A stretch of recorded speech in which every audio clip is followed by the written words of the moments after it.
¿Qué tal? ¿Cómo están? Bienvenidos, bienvenidas nuevamente en este día miércoles haciendo este Sin Pauta. Recuerde, usted sabe, a través de las plataformas de Facebook y de YouTube de Chilevisión Noticias. La invitada de hoy, seguramente usted la habrá visto en teleseries ahí en la década del 2000, 90, incluso participando activamente en teatro. Además, hoy más dedicada a hacer activismo social, comprometida con las causas sociales y además con la cultura del cannabis. Bueno, ahí ya usted la ve en imágenes, la gran Ana María Gasmuri. ¿Qué tal, Ana María? ¿Cómo estás? Bienvenida a Sin Pauta este día miércoles. Muy bien, gracias por la invitación. ¿Cómo estás tú? Muy bien, aquí entrando vamos a conversar de distintos temas referente a, bueno, sabemos que hoy estás dedicada netamente a hacer activismo con una fundación que vamos a conversar también, por supuesto, relacionado con el mundo del cannabis y temas muy interesantes, pero primero preguntarte cómo estás dentro de esta pandemia, cómo ha sido toda esta situación bastante compleja que estamos viviendo como país Sí. aquí. Complejo, desafiante, yo creo que a todos nos ha significado un tremendo desafío interior, de alguna manera también, el sobrellevar estos tiempos con esta crisis sanitaria, pero que no es solo una crisis sanitaria, es una crisis social, política, económica, nos toca como todos los aspectos. Y también nos desafía a cómo mantenemos la templanza dentro de esto, cómo seguimos buscando formas novedosas de hacer lo que veníamos haciendo, pero transformado, transmutado. Y ha sido interesante, yo de alguna manera entendiendo lo difícil que estamos atravesando, entendiendo que aquí estamos viviendo un trauma colectivo, aquí vamos a quedar con un estrés postraumático colectivo que es importante abordar. Sin embargo, esto también ha traído oportunidades y desafíos y ha obligado a reinventarse, a buscar nuevas alternativas y ha obligado también, y creo que eso es lo más importante, a repensar efectivamente cómo queremos vivir, ¿no? Cómo, de verdad, cuál es la sociedad que necesitamos construir. De alguna manera, lo que partió con el estallido de octubre, que después se hace más evidente aún con la pandemia, nos muestra efectivamente que estamos en un sistema, en un modelo que no resiste más, que no es humano para los que integramos esta sociedad, que no es responsable con el planeta en el que vivimos, y que efectivamente es un modelo que se está cayendo a pedazos y estamos frente a abrirse un nuevo escenario que desconocemos cómo se van a jugar realmente las cosas, porque esto creo que tiene que ver mucho más allá de lo político, es más grande todavía, ¿no? Siento que estamos transitando por un cambio como humanidad muy importante y está el desafío de despertar. El desafío de despertar la conciencia para poder entender qué estamos viviendo y qué se nos exige a cada uno y a las instituciones y a las organizaciones y a la sociedad entera en este desafío de transitar hacia ojalá un mundo más humano, más vivible, más sensato. Así veo esta lectura, ¿no? Sí, de hecho, desde este momento. vamos a ahondar también en todo lo que fue los conflictos que vivió Chile desde octubre, además en las situaciones que estamos actualmente, pero hoy, bueno, quienes quizás son de nuevas generaciones, a lo mejor saben o desconocen un poco tu pasado, tú eres actriz reconocida de teleserie, teatro, y bueno, posteriormente ya asumiste un papel muy distinto a lo que fue en tus inicios relacionado con el teatro. Extraño un poco el teatro, ¿no? El hacer... Mira, me han hecho harta esa pregunta y yo amo el teatro, amo actuar, soy muy feliz actuando, pero la verdad es que he estado tan ocupada estos últimos 8 años, ya son 8 años de mi vida dedicada a abrir el camino al uso medicinal del cannabis en Chile, que no he tenido tiempo de extrañar. De alguna manera, los intereses personales o los gustos personales o lo que para uno le resuena ha pasado a un segundo plano y uno se ha puesto al servicio de una causa. Y eso hace que lo personal efectivamente quede relegado, pero que no es un problema, no es una incomodidad. Uno entiende que está trabajando para una causa que es más grande que uno y que uno es un instrumento en eso y trato de ser la mejor herramienta para el mejor canal, digamos, para estas transformaciones. Entonces, sí anhelo, sí lo tengo como en mi carpeta, como de ojalá que lleguemos a un puerto seguro con esto, ojalá que esto ya pueda seguir corriendo solo y que me dé un poco de libertad nuevamente para retomar algunas cosas. Y ahí tengo mis proyectos, tengo mi mejor amiga, es probablemente la mejor directora teatral de Chile, Claudia Fernández, y por supuesto que hemos trabajado mucho juntas, viajamos en gira a Francia en nuestra época así de trabajando, hicimos muchas cosas, y tenemos algunos proyectos en carpeta, como lo planteamos como para nuestra madurez. Ya somos sobre los 50 años, yo tengo 54 años. Entonces, pero no, sí, no se te notan absolutamente nada. En realidad. La juventud parece que... ¿Cuál es el secreto? Dicen algunos ahí por internet. A mantenerse Bueno, también. ¿sabes qué? Estar dedicado como te digo, a las causas colectivas que son hoy día importantes y poner como las capacidades que uno pueda tener o los talentos Mm. o incluso la credibilidad, digamos, al servicio de estas causas. Pero tengo mis proyectitos de las cosas que me gustaría volver a hacer cuando se me despeje más el espacio. Hoy día estoy entregada en cuerpo y alma a esto, ha Mm. sido súper desafiante, ha sido maravilloso, ha sido una travesía, como digo yo, maravillosa, llena de regalos, llena de cosas hermosas, pero también con mucho sufrimiento, muy duro. Probablemente si hace 8 años atrás yo hubiera sabido en qué me estaba metiendo realmente, quizás lo hubiera pensado un poco más. No hubiera cambiado de decisión, uf, pero hubiera sido menos ingenua quizás, ¿no? En ver que aquí entramos en un ámbito en que le pellizcamos los callos a muchos poderes fácticos, ¿no? Wow, y la resistencia ha sido proporcional a eso, y eso ha sido duro, pero por otro lado, con la maravilla de ver cómo a pesar de sentirnos permanentemente como este David contra Goliat, bueno, esta onda, esta piedrita de este David es la verdad, Sí. es la realidad. Y Entonces se va imponiendo finalmente. Ha sido un tremendo aprendizaje. Siempre decimos, no somos las mismas personas que partimos con esto hace 8 años atrás. Esto nos ha obligado a transformarnos, a mirarnos muy profundamente, a desarrollar habilidades que no sabíamos que teníamos, mm, a superar miedos, a superar incomodidades, porque por Dios que ha habido incomodidades, ¿no? Pero sí. ha sido un precioso ejercicio de templarse también, para hacer lo correcto, para ponerse, enfocarse en trabajar en la búsqueda del bien común. Y ese ha sido como mi foco en todo este tiempo. Y me siento muy asistida, muy acompañada, ¿cierto? Hemos generado una comunidad inmensa en Chile, nos hemos ganado el respeto y el cariño de esa comunidad, y a pesar de haber sido perseguidos, porque hay que decirlo por su nombre, hemos sido perseguidos, criminalizados, hostigados por el Estado chileno. A pesar de aquello, eso solo nos ha permitido fortalecernos más y hacer aún más profundas nuestras convicciones. Sí, de hecho vamos a hablar de eso también más adelante porque es un tema muy interesante respecto al trabajo que estás haciendo yo, pero previo a eso estaba viendo unas entrevistas previas a hacer esta conversación contigo. Vi por ahí que eras muy matea cuando eras joven, ¿no? Que incluso, bueno, tu acercamiento con la marihuana parte por este estrés de que eras tan matea que te estresaba no sacarte un 7 y sacarte un 6, creo que una frase que usaste. ¿Cómo fue ese primer trance previo después a llegar al teatro, obviamente? O sea, digamos, ser matea igual no sé si llamarlo logro o una virtud para quienes también lo viven, que se estresan más de los que éramos Sí. más porros. Mira, yo más que sentirlo un logro, una virtud, sencillamente me ocurría. Era como parte de mi temperamento, parte también de mi formación, crecer en un hogar donde con padres profesionales, llena de Sí. libros, como con harto desafío intelectual de alguna forma, ¿no? Hizo que no solo yo, sino que todos somos 6 hermanos y todos fuimos muy mateos, todos. Todos fuimos los mejores alumnos de nuestros cursos, de nuestras generaciones, las mejores, en mi época, prueba de aptitud académica, es muy antiguo. Entonces, esto es algo, digamos que fue parte como de mi vida, de mi infancia, y que claro, de pronto uno no alcanza a darse cuenta de cómo finalmente igual entras en un esquema y en un modelo súper exigente en que de alguna forma uno siente que siempre está, que en algún minuto se te va a caer y no eres tan Mateo y va a quedar en evidencia y te sientes como siempre en una Eso te especie de estresaba vulnerabilidad. mucho.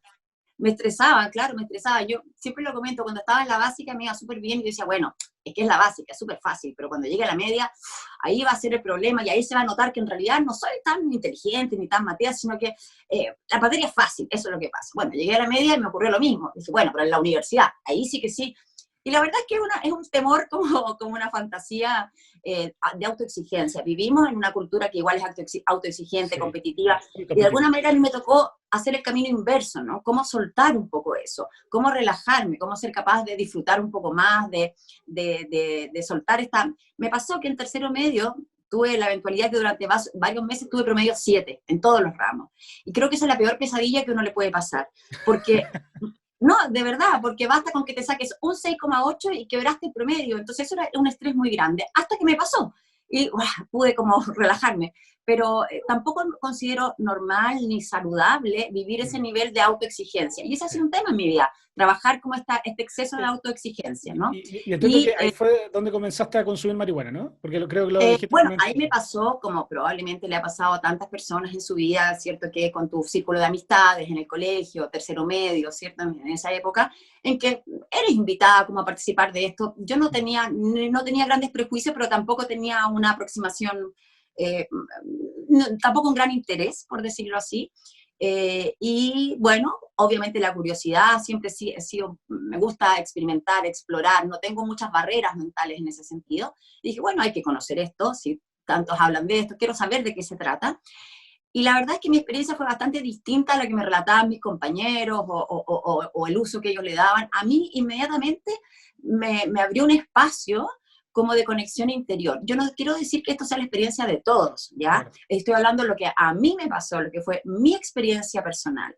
De alguna manera me hizo darme cuenta de que existían otros ámbitos de mi ser, más allá de mi intelecto, más allá de mi identificación con mi parte racional, que yo de alguna manera no había explorado, no conocía. Entonces, y sí tenía yo un gran interés siempre en los límites, la expansión de la conciencia, ya había leído sobre meditación, sobre, sobre las filosofías orientales, era algo que desde chica ya me interesaba. Ya Entonces, de algo pronto, de bagaje tenías con eso. ¿Qué edad tenías en ese momento? 17 años, 17 16 y años. medio, 17, Ya. claro, y entonces rápidamente para mí me quedó en evidencia que esto me permitía conectar y conocer otros aspectos de mí misma, un poco liberado de esta mente racional que a veces se vuelve un poco tirana y monopoliza tu concepción de ti misma, ¿no? Me abrió espacios como a la sensibilidad, a la sensorialidad, a poder escucharme a mí misma, más allá de escuchar mi cabeza, ¿no? De escuchar mi corazón, de sentirme más integralmente. Y se transformó en una herramienta de autoconocimiento, pero siempre dentro de este margen de responsabilidad, de ser una súper buena alumna, ¿cierto? De entenderlo, de darle un contexto como adecuado. De alguna manera, muy prontamente, para mí me hizo sentido este uso un poquito más sacralizado, por decirlo de alguna forma. O sea, Como a una, ti te ayudó un poco como, a apaciguar, a bajar un poco las revoluciones desde el momento que comenzaste a consumir a los 17 años, ¿no? O sea, como, claro, digamos, bajar un poquito el estrés de esta bajar el perfección. estrés y entender que soy más que mi intelecto, más que mi cabeza, que también hay otros aspectos de mi interioridad que yo no estaba pudiendo observar, pudiendo conectar, ¿no? Y bueno, y ahí cuando uno va un poco a la historia del cannabis y los primeros vestigios que tenemos, por ejemplo, que aparecen en el cuarto libro de los Vedas, el Atharva Veda, es descrito como este regalo de los dioses, que es vertido sobre la humanidad para brindar conexión, alegría, apertura espiritual. Entonces, cuando vamos a sus orígenes rituales, ¿no? Encontramos que justamente estos usos que buscaban conectar eran los atribuibles a la... Los tiempos de ahora son muy distintos a tu generación, ¿no? A los 17 años, 16 y medio, comenzar a consumir. ¿Cómo fue visto por el entorno en un Chile que era muy distinto al Chile de hoy? Bueno, fíjate que también es como comenzar a consumir, ponerlo así, no es un uso sistemático ni Claro, permanente, como te digo, porque la escogiendo probaste como, por primera vez.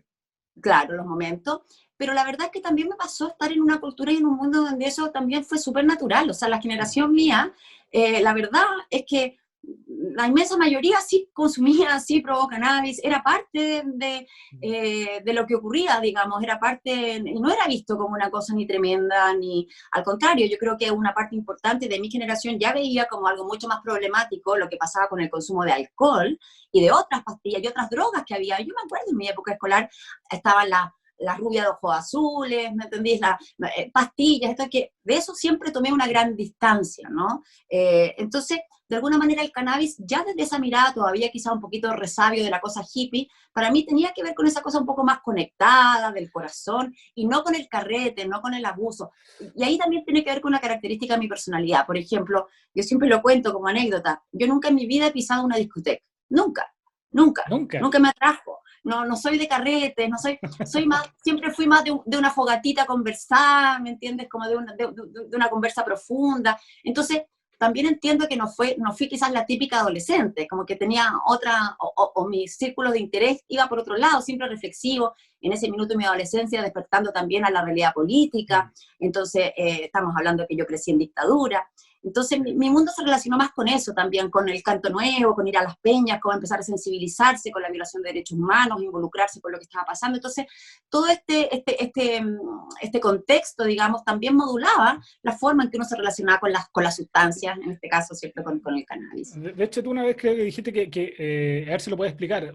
Decía, bueno, a los 17 años consumiste por primera vez marihuana y te salvó la vida, fue una frase que acuñaste. Sí. ¿A qué te refieres con eso? Sí, no, y fue una frase que me trajo un montón de repercusiones y problemas, porque ¿Pero muchos la lo tomaron reafirma? como que, sí, lo reafirmo, Ya. pero en el fondo de que fue una figura literaria, no es que, no Sí, es que sí, yo sí. hubiera estado enferma y me salvó la vida así físicamente, yo no quería decir eso, más bien lo plantea siempre como que me abrió esta perspectiva y eso me salvó de ser una, de ser una pelotuda cuadrada, así como súper, súper...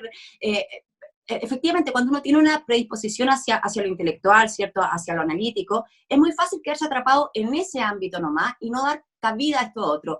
Y probablemente si no hubiera podido armonizar de alguna forma estas energías, este yang, yin en mí de mejor manera, a lo que me ayudó el cannabis, podría ser una persona más dogmática, más fregada, más insoportable, mucho más insoportable de lo que soy. Entonces, en ese sentido digo que me salvó la vida porque me dio una perspectiva de amplitud para trabajar conmigo mismo en el autoconocimiento. Para mí el camino del autoconocimiento y el camino espiritual han sido algo que me ha acompañado toda mi vida. Tú mencionabas mi pasado, ¿cierto?, de actriz, que todos me conocen por ello, pero yo comencé mi camino como formación, como terapeuta a los 22 años, en paralelo con mi formación como actriz. Entonces siempre fue otra vida que llevé como por el costado. Me formé en Reiki, en astrología, en psicología budista, hice un diplomado en mindfulness. Claro, O sea, la verdad es que el he tema es que sido eso una buscadora. la gente no, Uh-huh. claro, evidentemente te asociaba más a lo que era la Claro. vinculación con las teleseries y todo, y respecto a eso mismo, eh, bueno, la belleza no se va, digamos, ahí sigue ahí generando, rompiendo corazones ahí en Twitter ahora que eres muy activa. Pero en su tiempo, incluso gente te catalogaba como sex symbol. ¿Te molestó un poco esa categorización como No, actriz talentosa y además guapa, pero categorizada quizá, además de lo que yo te decía, como una sex symbol, bella de esa generación? mira, no me molestó, me sorprendió, porque como que no tenía ninguna coherencia con la visión que yo tenía de mí misma, digamos, era como una cosa un poco rara, ¿no? Un poco postiza, pero me lo tomé como con humor, en el sentido de que entender que una cosa podía ser el personaje, pero yo en mi casa toda la vida he llegado y me pongo las pantuflas y el buzo y soy así, siempre he sido así, entonces yo creo que es importante esta actitud lúdica, de poder transitar de un rol a otro sin sobreidentificarte con ninguno, y entenderlo más como un juego. Podía jugar ese juego y está bien, y se servía, pero nunca creyéndose el cuento. Sí, yo creo que ahí está como la gracia. Uno puede ser tantos. Yo estoy muy en contra de esta tendencia que hay a autodefinirse. Yo soy así, soy así, mis valores son esto, creo en esto y voy para acá y mi meta es tal. Yo me siento mucho más fluida que eso, me siento mucho más libre que eso, y por lo tanto puedo transitar de un aspecto a mí y después de a otro aspecto ponerme otro ropaje, y sigo siendo yo misma en diferentes manifestaciones. Oye, ¿hay algún personaje que recuerdes con cariño de lo que hiciste en teatro, en teleserie, que te haya gustado, así, o que Personajes, recuerdes? sí, por supuesto. A mí me gustaba mucho hacer las malas, los Así. personajes complejos. Bueno, de hecho, mi primer personaje en televisión, yo tenía 21 años, fue en Bellas y Audaces, que era Fernanda, que fue el que me volvió famosa de la noche a la mañana y yo no entendía qué estaba pasando. Fue una locura para mí eso, fue muy, muy fuerte esto, hacerme una persona pública de un día para otro. Lo logré manejar bien, pero te tengo que decir que el primer impacto fue que me deprimí, o sea, Sí. sí, sentí que perdía mi libertad, que esto de que todo el mundo sabía todo el tiempo quién eras tú, además estamos hablando de una época en que los fans eran como súper activos, o sea, de verdad me pasó que el primer veraneo post teleserie en Licanray, donde había ido toda mi vida, no podía salir de mi casa porque había un choclón de gente permanentemente afuera, entonces No fue te como creo. súper traumático, sí, fue súper Tenías traumático. 22 años ahí. Claro, claro, entonces fue fuerte, pero yéndolo de los roles, obviamente que un personaje que representaba como la rebeldía juvenil, que tenía una complejidad, que disputaba un amor con la hermana que no era la hermana, sino que era la madre, y una teleserie que tenía todo este dramatismo, me permitió experimentar el goce de hacer estos personajes complejos, irreverentes, probablemente todo lo irreverente que yo misma nunca me iba a atrever a hacer, entonces como este alter ego que se permite vivir en estos personajes, que fue súper interesante. Ahora, yo sigo siendo Matea, siempre lo he sido, y eso es algo que mantengo. Entonces también, aunque fuera teleserie, yo me apasionaba y me involucraba en los personajes como si se me fuera la vida en ellos.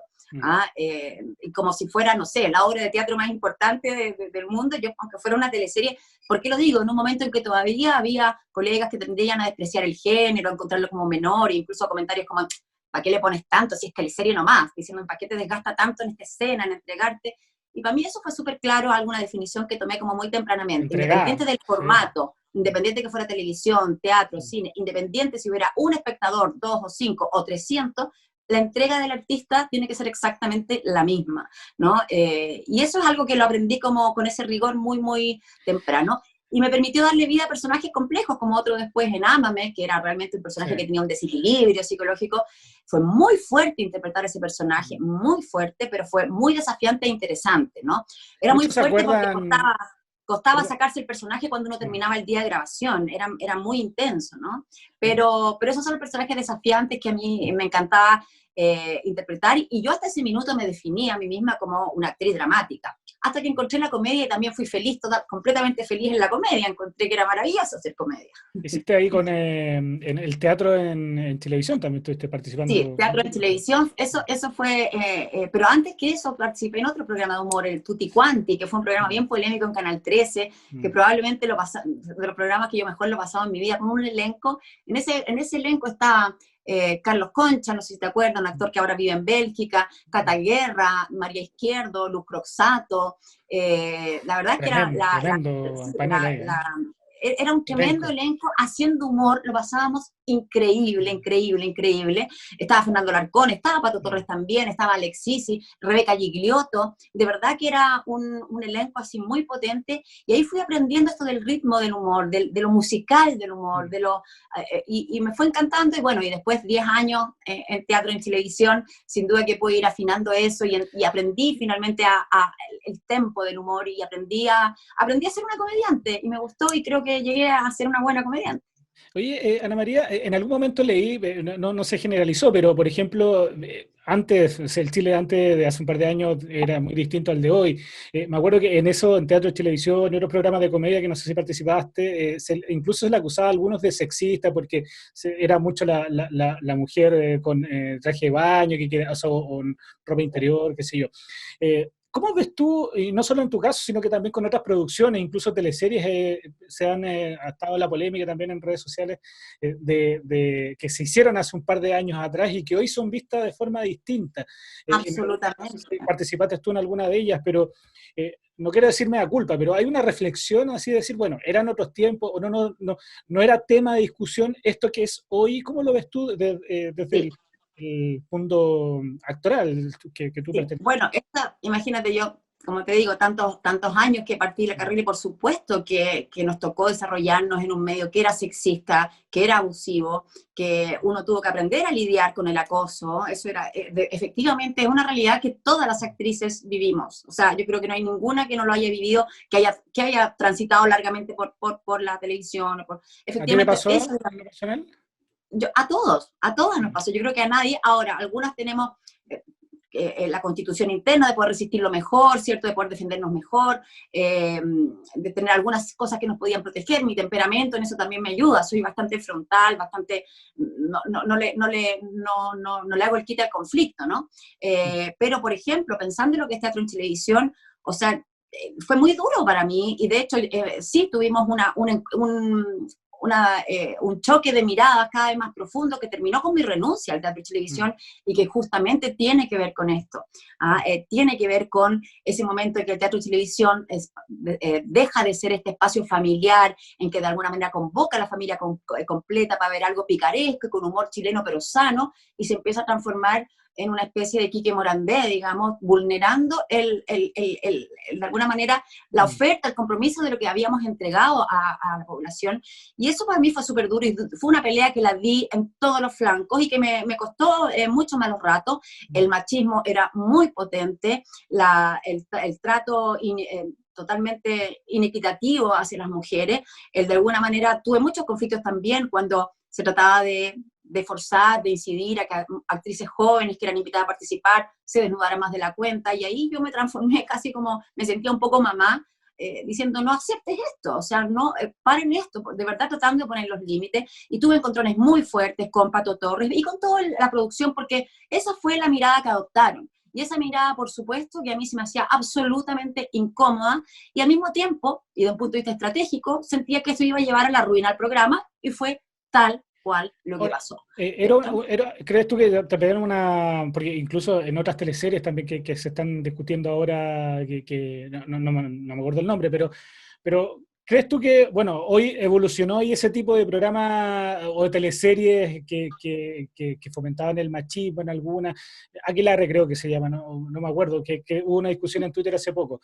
Eh, Hoy la mirada Ya es no tienen distinta, ¿no? cabida, ya ¿Mm? no tienen cabida. Mm. Hoy día tenemos desafíos en que hay que renovar las maneras, en que hay que incorporar todos estos aprendizajes de estos años, ¿no? Del movimiento que se ha despertado, de que de alguna manera se ha podido visibilizar esta tremenda vulneración permanente que hemos sido sometidas las mujeres de tantos ámbitos. Algunas situaciones que antes eran totalmente normalizadas, hoy día serían impresentables. Yo estoy muy alegre de eso. Yo soy abuela, tengo 4 nietos, 3 de mis nietos son mujeres, son niñas de 15, 5 y 3 años, y me alegra este cambio que estamos viviendo, me alegra que hoy día exista conciencia, y si eso produce incomodidad y obliga a que se ajusten las producciones, los contenidos, me parece muy bien que se haga. Estos son avances para no retroceder, las mujeres no vamos a dar un paso atrás en lo conquistado, que no ha sido fácil, que la cultura sigue todavía siendo totalmente patriarcal, y que estas demandas, o sea, a pesar de aquello, nos siguen matando, nos siguen descuartizando, de manera que no puede ser, y la violencia hacia las mujeres sigue siendo un tema importantísimo. Todavía tenemos que generar un cambio cultural importante, pero primero que nada tiene que estar el despertar, acompañar con políticas públicas para ir de a poco ir cambiando la conciencia colectiva, y esos son procesos que no son automáticos, que toman tiempo, pero que requieren un trabajar alineado con eso, y las mujeres hoy día yo creo que nos alineamos por completo en todos los ámbitos en esa mirada. Solo para cerrar el tema referente contigo al teatro, no descartas volver al teatro, para que No, quede no claro. descarto volver al teatro. A la Ya. televisión probablemente sí, la verdad es que ya está, hice un montón de televisión y me encantó y fui feliz y lo agradezco, pero no me llaman. Yo en televisión más pensaría, no sé, si participo en algo, en una cosa más de conversación, de contenido, pero no, prefiero el No, teatro para volver a lo que es no jugar a teleserie, actuar, digo. ¿no? No, la verdad es que no, las teleseries las agradezco, fue una experiencia maravillosa, aprendí muchísimo, pero ya está, ya fue. Y no Superado. me interesaría volver a eso, no. Sí. Bueno, terminas todo esto, o más bien, más que terminas, cambias un poco, o la gente te visualiza ya en otro papel muy distinto al teatro, claramente. Asumes la presidencia de una fundación dedicada a promover no sé si es lo correcto decir la cultura del cannabis, pero todo lo que rodea también el consumo desde el uso medicinal, principalmente, y enfrescándote también en discusiones dentro de la política nacional en esta Sí. materia. ¿Cómo ha sido ese trance? ¿Cómo has visto también al país desarrollándose en esta materia? Aquí al ladito, cerca en Uruguay ya es legal, digamos, hay también otros países que en Latinoamérica se han abierto al consumo, al uso medicinal. ¿Cómo ves tú, cómo ha sido tú pasar por eso y cómo has visto también la recepción o esta cultura chilena en la evolución que ha tenido con el cannabis? La fundación la formamos como una respuesta frente a tanto sufrimiento humano que podía ser aliviado mediante terapias complementarias, terapias alternativas, como lo es el uso medicinal del cannabis. Y surge desde el servicio, desde un camino por el cual yo ya estaba transitando, optando. Nunca pensé que iba a tomar la forma del cannabis medicinal, pero fue lo que apareció y lo que tuve que abrazar como causa. Pero surge desde el servicio. Por eso Fundación Daya tiene ese nombre. Daya en sánscrito quiere decir amor compasivo. Porque desde ahí donde surge este gran impulso, esta fundación, esta organización que se transforma en una verdadera comunidad, porque se compromete con democratizar el acceso al uso medicinal del cannabis. Y partimos chiquitito, poquitito, y hoy día, imagínate, atendemos cerca de 1000 pacientes mensuales, incluso en pandemia, tenemos un equipo médico con especialistas, con terapeutas canábicos, con médicos generales, con neurólogos, con psiquiatras, con terapias complementarias, y este trabajo no solo se ha quedado en Chile, lo hemos sacado al resto del mundo, también hemos incidido en los cambios en el resto de la región en esta materia, y de alguna manera se inserta en un gran movimiento mundial. No es que acá sea una ocurrencia nuestra solamente, pero acá lo que sí fue nuestra ocurrencia fue tomar este tema en las manos y abrirle camino en Chile. Y ahí es cuando me hizo sentido también el porqué de toda esta carrera como persona pública, como actriz, el hecho de ser una persona conocida, respetada y tener el cariño de la gente, me permitió ser una buena vocera de esta causa y poder instalarla y apuntar a la tremenda transformación cultural que era necesario para abrir camino a esta alternativa, y creo que ha sido exitoso. Ha sido difícil, hemos encontrado resistencia, pero tenemos una inmensa comunidad que nos soporta, que nos apoya, que nos sigue, y que hoy día benefician su vida con el uso medicinal del cannabis. Tenemos la suerte de tener grandes aliados también en eso, como la Defensoría Penal Pública, porque desgraciadamente en Chile, a pesar de que es lícito el uso personal y el uso medicinal del cannabis, persiste una política de criminalización desde el Ministerio Público, y esto ha sido tremendo. Entonces, parte importante de este camino ha sido trabajar en ese ámbito, defendiendo efectivamente a los usuarios, trabajando con la Defensoría Penal Pública en esta materia. Además de brindar las atenciones médicas, terapéuticas, formar profesionales de la salud para que acompañen adecuadamente a sus pacientes en este tema. De hecho, hace 2 semanas terminamos un nuevo curso de formación inicial para médicos y otros profesionales de la salud. Fueron 6 sesiones de clases de curso introductorio, y participaron 92 profesionales de la salud. Esto lo hacemos permanentemente, tenemos un compromiso con la educación, ¿cierto? Entonces, la educación comunitaria y la educación de los profesionales de la salud también. Es muy importante un poco conocer, por último, pero además lo que yo te preguntaba era, bueno, ¿crees tú que también desde el punto de vista cultural en Chile hay un cambio respecto a ver el cannabis de forma distinta? Porque yo me acuerdo, no sé, en mi barrio, soy un pueblo comuna llamada Retiro, ahí cerca de Parral, en la región del Maule, y el concepto marihuanero era concepto delincuente. El que consumía marihuana es delincuente. ¿Hoy crees que ha cambiado eso? ¿Ha habido una, qué sé yo, no sé si aceptación, pero más conocimiento respecto al tema del cannabis y del consumo? O sea, aceptación por completo, es cosa de mirar las estadísticas, ¿no? Hoy día el 48% de los chilenos está a favor de la legalización total del cannabis, y el 80% de los chilenos está a favor del uso medicinal. O sea, estamos hablando de un profundo cambio cultural. Y además esto es muy interesante, con la apertura al uso medicinal del cannabis se suman un nuevos grupos etarios, nuevos usuarios. Hoy día tenemos una inmensa cantidad de adultos mayores usando cannabis, incluso y que en las conversaciones con ellos, en la fundación, ¿cierto? Cuando estamos de manera presencial, ahora todo es telemedicina, muchos de ellos eran justamente de los que decían, ¡ay, el marihuanero de la esquina, la droga, la puerta de entrada! Y hoy día dicen, qué impresionante, cómo viví equivocada, y hoy día esta planta es la que me ayuda con mis dolores, lo que nos ha permitido retornar, ¿cierto?, la tranquilidad a nuestra familia.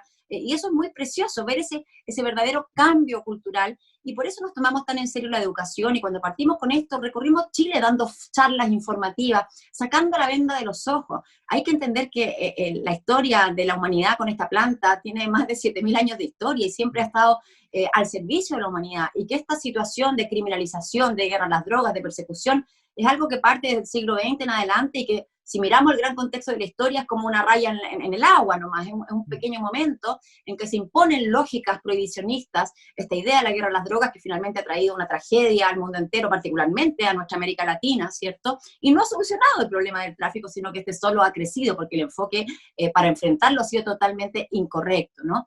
Entonces, de alguna manera, por supuesto que cuando las personas reciben la información adecuada, cambian su punto de vista. Y a eso nos hemos dedicado, a abrir las mentes, a abrir las miradas. Y esto siempre con la máxima responsabilidad, porque esto se tiene que hacer en esta educación, también cautelando y resguardando a las poblaciones de riesgo. Eso es fundamental. Y eso se hace mucho mejor regulando. Regular es cuidar, ¿cierto? Porque cuando prohibimos todo y nos enfrentamos con campañas del terror, dejamos todo esto en la oscuridad en manos de los delincuentes, ¿cierto? Tanto la calidad de la sustancia, en la quienes se la venden o se la entregan, está en manos de delincuentes. ¿Cómo no va a ser más sano una sociedad que se propone regular para mejor cuidar y para arrebatarle el poder a los narcotraficantes? Eso es lo que hizo Uruguay, y es lo que hizo Canadá, bajo las mismas miradas. Las dos premisas fueron cuidar a los menores de edad y quitarle el negocio a los narcotraficantes. Esa fue la premisa para la legalización, y eso hay que entenderlo, porque no podemos seguir insistiendo. Hoy día, la semana pasada, se aprobó la idea de legislar de esta ley antinarcos del gobierno de Piñera, ¿cierto? Y la verdad es que es profundizar más en lo mismo, y ahí abre además, y esto lo hemos alertado por redes sociales, un tremendo espacio de vulnerabilidad a los usos lícitos del cannabis. ¿Por qué? Porque este proyecto de ley vuelve aún más difuso las diferencias entre el microtraficante y el usuario. Y sin duda que eso es gravísimo, ya estamos alertados, ya estamos en conversaciones con los parlamentarios al respecto, ¿no? Pero ese no es el enfoque correcto. Ahora, el uso medicinal del cannabis es algo que está ocurriendo en el mundo entero. Argentina, que tiene su ley de cannabis medicinal desde el año 2017, recién este año, en esta administración, comienzan a reglamentarla. Y es maravilloso ver cómo toman lo que ha sido la propuesta de modelo de Fundación Daya. Nosotros participamos en la discusión parlamentaria en Argentina también, igual que en Brasil, en Paraguay, en Ecuador, hemos colaborado a esta discusión. Países que por lo demás tienen, entiendo, aprobado el uso medicinal. En Argentina aprobado, por supuesto, pero ahora se reglamenta. ¿Y qué es lo que dice este reglamento? Que va a haber dos tipos de pacientes. Un grupo de pacientes que pueden participar en estudios clínicos, que son estudios de largo aliento para mejor conocer los atributos de la planta, ¿cierto? Y otro grupo de pacientes dentro del programa de cannabis medicinal de Argentina, en que van a poder optar entre autocultivo, pertenecer a un cultivo colectivo, a un cultivo solidario, o optar a formulaciones magistrales entregadas en las farmacias, pero de costo del Estado. Imagínate en lo que está Argentina. Nosotros hemos colaborado en que eso ocurriera, trabajamos, recibimos acá en Chile a los representantes de la Cámara, de la Comisión de Salud y Acción Social de Argentina para que implementaran la ley, y hoy día tienen esta maravillosa reglamentación que está súper inspirado en el modelo que nosotros defendemos, ¿no? Y de eso se trata acá, se trata de derechos humanos, porque en Chile todavía se sigue persiguiendo a los pacientes y a los usuarios, incluso allanando e incautando las plantas de quienes cuentan con su prescripción médica. ¿Cómo es posible que no se respete la decisión del profesional de la salud, que además está indicando qué plantas va a cultivar el paciente, qué cepas necesita, en qué proporciones tiene que usar los preparados? Eso ha funcionado en Chile muy bien, llevamos 8 años haciéndolo, y por eso somos pioneros en Fundación Daya, no solo en Chile, sino en Latinoamérica, en lo que es la expansión del uso medicinal del cannabis. Y de hecho, nuestro centro médico canábico es el primero de Latinoamérica, y hasta la fecha ha atendido más de 60.000 pacientes, ¿no? Es un impacto grande, importante, y que en un principio contamos, ¿cierto?, en ciertas fases con la comprensión y el apoyo de las autoridades. Durante el gobierno Bachelet tuvimos un trabajo permanente, una mesa de trabajo con el Ministerio de Salud. El Ministerio de Salud patrocinó nuestros seminarios internacionales durante 2 años. Lo mismo hizo el Colegio Médico, cuando el presidente del Colegio Médico era el doctor Enrique París. Teníamos de hecho, nos reuníamos con el Ministerio de Interior. Había un trabajo con el Estado. Con el cambio de administración, la verdad es que nos hicieron la desconocida, como si estos vínculos no existieran, y es más, hemos sido víctimas de persecución del Estado de Chile. Y esto ha sido gravísimo, gravísimo, acrecentando esta situación de vulneración de derechos humanos que tenemos bastante transversal en Chile, ¿cierto?, en diferentes materias y en diferentes ámbitos. Entonces ha sido un camino sinuoso, difícil, pero la convicción que tenemos es tan profunda porque vemos los resultados, porque además estamos alineados con el conocimiento científico internacional. Afortunadamente, por el trabajo que hemos hecho en Fundación Daya, estamos en contacto con los más importantes exponentes científicos y médicos del mundo entero, y esos son quienes están en la mesa conversando con nosotros. Por eso da pena escuchar tanta ignorancia a veces de comunidades médicas o científicas chilenas que de verdad hablan desde un desconocimiento científico y desde una desconexión con la realidad que resultan francamente preocupantes, y más aún cuando aquello es encarnado, por ejemplo, en un director de un servicio, como el director de Senda, que realmente es una postura impresionante, digamos, impresionantemente anacrónica, desconectada y sesgada, la que manifiesta en este tema. Pero por eso mismo pierden credibilidad, ya nadie cree aquello. Ana María, ya como para ir cerrando, pero quiero hacerme hincapié en el último punto que tú decías. Tú me decías que venían trabajando en políticas, en reuniones con el gobierno, previo al gobierno de Sebastián Piñera, el presidente de Piñera, venían conversando como para poder, digamos, complementarse en materia de política pública sobre drogas, ¿no? Eso es lo que estábamos haciendo, no es para poder, lo estábamos haciendo, es el trabajo que empezamos a hacer, y que fue, como te digo, ellos patrocinaban los seminarios, teníamos reuniones cada 2 meses con la ministra Carmen Castillo, incluso desarrollamos un programa de investigación en conjunto, que después quedó un poco en nada, porque, en fin, justamente todos los cambios, pero aquí había un Estado que comprendía y con el cual estábamos trabajando alineadamente. ¿Y ahora? Y que ahora tenemos, bueno, el ex ministro Mañalich trataba en la prensa, dijo que los médicos que prescribían cannabis eran delincuentes. O sea, imagínate que nos pegamos ese salto del Ministerio de Salud patrocinando nuestros seminarios internacionales de cannabis medicinal a un ministro que dice que esta práctica es delincuencial. O sea, te das cuenta que es un salto tremendo. Yo recibí una querella del Estado en mi contra por delitos contra la salud pública, impulsada por el ministro Mañalich, que por supuesto quedó en nada. Ahí de nuevo agradezco a la Defensoría Penal Pública, que por supuesto que me acompañó en todo este proceso y se cerró la investigación porque evidentemente no había nada. Pero ¿qué es lo que buscaban? ¿Qué es lo que buscaban? Matar el mensajero por no hacerse cargo del mensaje, ¿cierto? Eso es lo que estaban haciendo. Y la verdad es que no resultó. Hoy día la comunidad chilena tiene claro quién es David y quién es Goliat en esta historia. Tiene claro que quienes se oponen al avance del uso medicinal del cannabis, ¿cierto? Responden a intereses corporativos. Responden, y también, por un lado, intereses corporativos, por otro lado, a una idea moralizante, ¿cierto?, de ciertos sectores como ultraconservadores y retrógrados que creen como en la pureza de la raza y en lo importante de mantener esta limpieza, y que en el fondo tiene lazo muy profundo con lo que motivó la prohibición en Estados Unidos del año 37, que fue impulsada por las damas puritanas que querían de alguna manera expulsar de la comunidad la lujuria, el vicio, el sexo, el erotismo. Entonces entra como dentro de esa lógica, ¿no? Una lógica eugenésica también de alguna manera. Hoy no hay relación con el gobierno, nada. Hoy día, mira, sí, hoy día es distinto. Es que, mira, increíblemente las cosas van decantando y se van dando vueltas. Hoy día tenemos 3 ministros en ejercicio que están totalmente de acuerdo con el uso medicinal del cannabis y con el autocultivo, partiendo por el propio ministro París, la ministra Rubilar y el ministro Desbordes. O sea, curiosamente, pero los diálogos institucionales con el Ministerio del Interior, ¿cierto?, que nosotros teníamos, todo eso se bloqueó. Es más, hemos sido perseguidos por este Estado. Ahora, obviamente con que esto, la llegada del ministro París en este aspecto, nos abre todas unas perspectivas nuevas, distintas. Déjame contarte que en el último seminario internacional que hicimos, el número 5, llevamos 5 años, estos seminarios acuden a asistentes de toda la región. El año pasado hubo asistentes de 12 países, no solo expositores de 9 países, sino asistentes de 12 países, y la jornada más importante la inauguraron 2 grandes hombres. Primero, el ex vocero de la Corte Suprema, Lamberto Cisterna, y el segundo fue justamente el doctor Enrique París. Él dio un discurso de 7 minutos en la inauguración de nuestro seminario, en que reconoció y aplaudió el trabajo de Fundación Daya y el trabajo de Fundación Mamá Cultiva, e incluso tuvo palabras para quienes desde la ignorancia, desde el sesgo, se oponen al avance del cannabis medicinal. O sea, y eso lo pueden ver, está en YouTube, digamos, es algo que es público, ¿no? Entonces, a pesar de toda esta persecución que hemos sufrido por este gobierno, creemos que en este momento, por estos nuevos ministros también que aparecen, la ministra Rubilar siempre ha estado apoyando, siempre, y eso hay que reconocerlo. Mucho antes de ser ministra, cuando era parlamentaria, ella estaba totalmente a favor de esto. Lo mismo Mario Desbordes, a quien también en ese sentido tengo el máximo respeto, porque él fue capaz de decir que después de un debate público conmigo, cambió de opinión, y cambió y sostuvo este cambio de opinión. Entonces, ¿cómo no va a ser relevante que personas que ostentan cargos de autoridad sean capaces de decir, frente a nueva información, cambio mi mirada? Eso es lo que esperaríamos de todas las autoridades, no más seriedad y menos compromiso con intereses corporativos, económicos, que sabemos que son los que presionan detrás de esto. Mira, hay que ver ahí cómo evoluciona también ahí esa relación con estos 3 ministros que tú decías, es un cambio totalmente distinto a lo que, por lo que nos comentabas, venías con los ministros anteriores, ¿no? Puntualmente el Ministerio de Salud. Para cerrar ya lo último, Ana María, te hemos visto ahí muy activa también en redes sociales. ¿Qué definición haces un poco de este gobierno puntualmente en materia de distintos problemas sociales que han habido?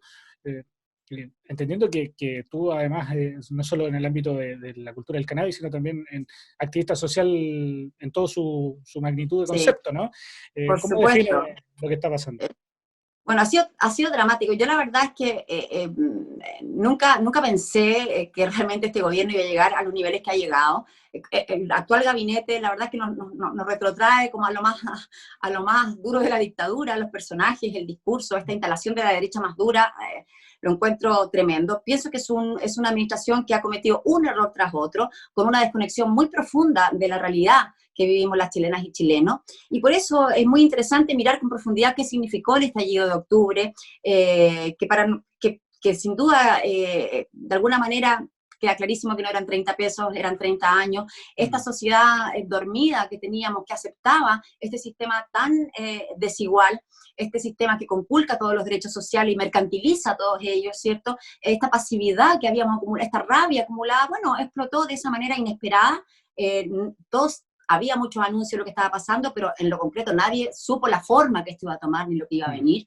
Y a pesar de que se ha querido estigmatizar en la Plaza de la Dignidad, etcétera, yo sigo diciendo que de las cosas emocionantes de ir todos los viernes a Plaza de Dignidad como lo hice, fue ver esta sensación de despertar, de reconstruir ese tejido social en que la diversidad es aceptada como en tolerancia, en que todos nos sentimos cuidándonos los unos a los otros. De verdad fue muy emocionante. Nos tocó incluso hacer un cabildo con la Cruz Roja Internacional, ¿cierto? La Cruz Roja chilena, con algunas personas de la primera línea, para conocer, para escuchar con más apertura, ya no desde la estigmatización. Entonces, creo que ha sido muy, muy interesante. Por supuesto, yo estoy comprometida por el trabajo, por el apruebo a Convención Constituyente. Por supuesto que es algo fundamental. Necesitamos un nuevo pacto social con urgencia y veo con mucha preocupación el despliegue de fuerzas desde la derecha más dura de querer obstaculizar, ¿cierto? Y detener este proceso que es imparable, que es imparable. Chile ya despertó y la pandemia lo único que hizo fue, de alguna manera, toda esta precariedad que se hizo evidente, estructural como sociedad, hacerla más aguda aún. Nos dimos cuenta que efectivamente era cierto, era verdad.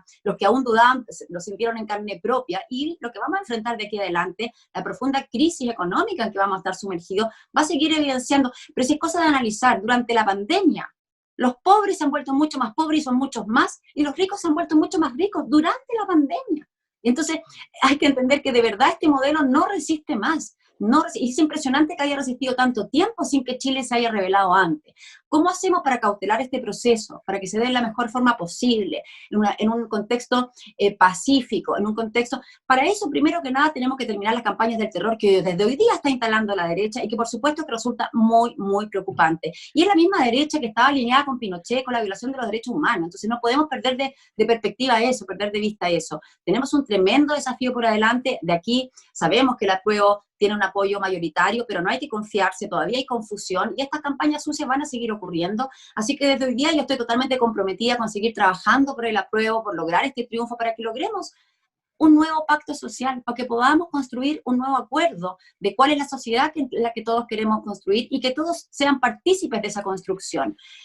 Así que en eso estamos, y yo creo que esta es una mirada, una demanda transversal, y todos desde diferentes ámbitos estamos hoy día comprometidos con eso, desde el mundo canábico, por cierto que sí, desde el mundo del cannabis medicinal y desde el mundo más amplio del cannabis. Y no nos olvidemos que en Chile los usuarios de cannabis son 2,5 millones de personas.